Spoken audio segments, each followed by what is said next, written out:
অবাঞ্ছিত ঘোষণা করব। 1 ঘন্টা পর রুট ব্লক করব। কতক্ষণ? যতক্ষণ পর্যন্ত সমাধান না হবে, দলিল না আসবে হাতে।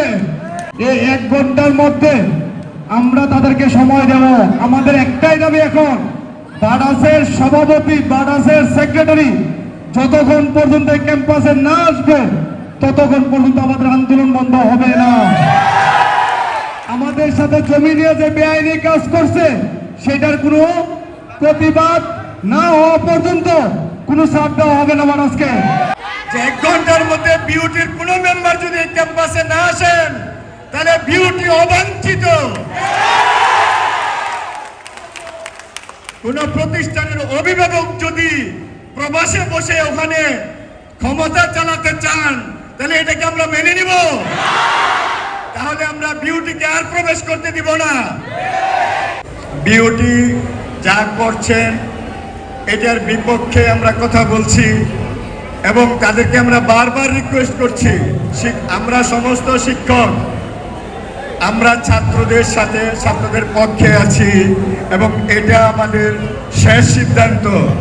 আমাকে আজকে এনএসএ তুলে নিয়ে যেতে পারে, যাক, ঠিক আছে, যেতে পারে, আমরা এটা হতে দিব না।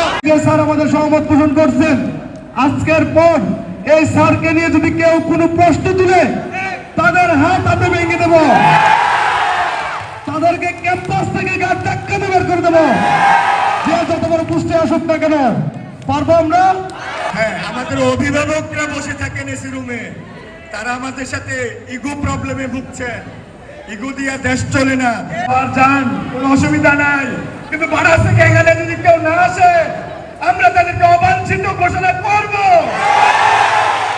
আমি অভিভাবক হলে আমার বাসায় আমি যাব না, কারণ উনি তো এটাকে নিজের প্রতিষ্ঠান বা কোনো দায় মনে করছেন না, উনি দায় ছাড়া ঘুষের কথা বলছেন।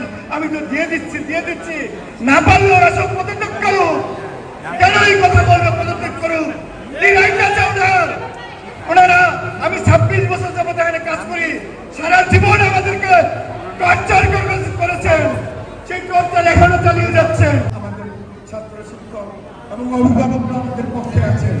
বাড়াসে কোনো মেম্বার না আসে এখানে তাদেরকে ক্যাম্পাসে সকল শিক্ষার্থীদের আমরা আশ্বস্ত করছি, সমস্ত শিক্ষক তাদের সন্তান তুল্য। আমার সন্তান হলেও যতটুকু করতাম তার চেয়ে বেশি তোমাদের জন্য লড়তেছি। আমি সারাদিন এখানে ক্যাম্পাসে পড়ে আছি, আমাদের অনেক শিক্ষক সারাদিন ক্যাম্পাসে পড়ে থাকে, এসি রুমে না। আমরা মাঠে ছিলাম,